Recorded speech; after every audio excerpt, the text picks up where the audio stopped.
هو نائب مدير تحرير وكالة أنباء الشرق الأوسط. أهلا بك مرة أخرى سيد شناوي. يعني الآن إسرائيل تطالب مباراة الثلاثات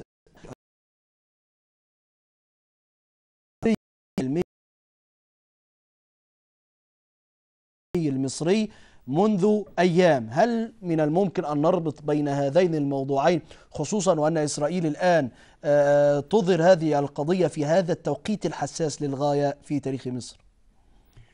يعني هو المعروف عن الأدبيات الإسرائيلية هو ولعها بتغيير الحقائق وخاصة التاريخية، سواء بتدمير ما هو موجود منها أو بوضع ما يشير إلى حقائق أخرى غير التي خرج عليها الجميع وتربوا عليها. فلا يمكن أن نستبعد أبدا ما تقوله حضرتك من أن محاولة حرق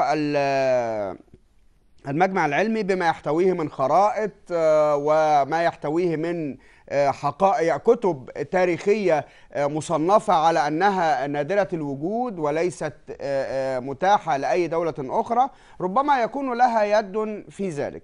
نعم أستاذ شناوي، ربما يكون لها يد في ذلك. هل القوى الخارجية مقتصرة على إسرائيل هي التي من الممكن، نحن لا نجزم بأي شيء، ولكن هي من الممكن التي قامت بحرق المجمع العلمي وتثير هذه القضية الحساسة للغاية؟ ولكن من هي الجهات الخارجية تحديدا؟ هل أمريكا مثلا، دول الخليج مثلا؟ يعني هكذا من الممكن أن يثور في ذهن المواطن البسيط. يعني لم نشاهد الجامعة الأمريكية وهي على بعد أمتار من المجمع العلمي لم يمسسها سوء، هي ببهائها وجمالها ما زالت بالقرب من ميدان التحرير. هذا يدعو للوقوف لدقائق لإيجاد تفسير سيد شناوي، وليس كذلك؟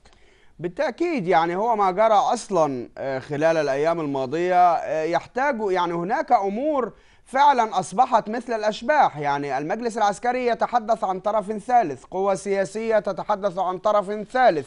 ما هو هذا الطرف الثالث؟ وقلت في لقاء سابق معك، إذا كان لدى المجلس العسكري دلائل وقرائن تشير إلى سين أو صاد داخلي أو خارجي فليعلن. ولكن يعني أليس هناك أسباب من الممكن أن تهدد الأمن القومي المصري؟ لذلك لا يريد المجلس الأعلى للقوات المسلحة أن يذكر هذا الطرف الثالث. ربما هناك مسببات للغاية أستاذ يعني أي تهديد للأمن القومي المصري أكثر مما نحن فيه؟ طب هو في طرف ثالث ولا لا برأيك؟ يعني كل شيء ممكن أن يكون، ليست لدي معلومات ولكن كل شيء ممكن أن يكون. جميل. الآن أستاذ شناوي، أريد أيضا، هناك من يحمل المجلس العسكري المسؤولية. المجلس غير قادر على وقف هذه الجهة الثالثة التي يتحدث عنها. إذن هل هو الآن بسبب كل ذلك الأمر هو جدير بالبقاء في السلطة في مصر؟ يعني أولا هو مسألة بقائه في السلطة من المفترض وكما أعلن أنه سوف يتركها في يونيو القادم، فمسألة وجوده أحقيته من عدمها هذا أمر مؤقت ينتهي بانتخاب رئيس للجمهورية وإقرار لجنة للدستور الذي سوف يحكم مصر خلال المرحلة المقبلة. أما مسألة أهليته بالبقاء من عدمه فهذا أمر يدلل عليه ما جرى. يعني المجلس العسكري لا يمكن أبدا أن نشكك في كل شيء في مصر. لم تبقى في مصر مؤسسة واحدة قائمة بذاتها.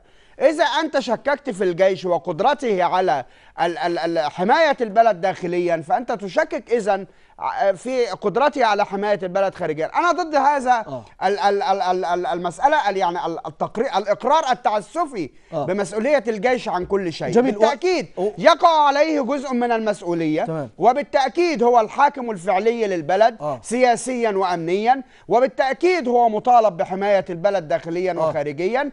إلا أننا في الجانب الآخر نقول أن هناك الكثير من التحديات التي يواجهها المجلس العسكري الذي لم يتدرب على ممارسة السياسة ولم يتدرب على معارك الشوارع وحفظ الأمن الداخلي ولم يتدرب على مواجهة مدنيين. جميل. هو يواجه جيوشا مثله. يعني جزء من المسؤولية ولا المسؤولية كاملة تلقى على عاتق المجلس العسكري؟ لا، جزء كبير من المسؤولية. جزء كبير من المسؤولية. نعم. يعني أيهما أقرب للمنطق؟ أرجع لمرة أخرى لأن هذا تصريح خطير الآن من بن يمين اليعازر الذي طالب مصر بعدد 300 مليون دولار منحت لتغيير المناهج.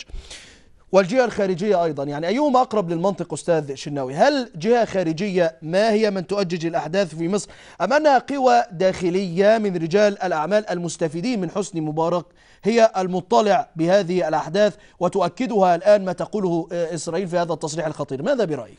بمنطق أن رأيي صواب يحتمل الخطأ ورأي غيري خطأ يحتمل الصواب، أنا أقول لك رأيي الشخصي وليست لدي، أنا فقط أقرأ الصورة والمشهد كاملا برموزه وليس لدي معلومات دقيقة أو أدلة، لأن هذا شغل أجهزة أمنية وليس شغل محلل سياسي. جميل، ولكن هو هناك أطراف تعبث في أمن مصر وتعبث في استقرار مصر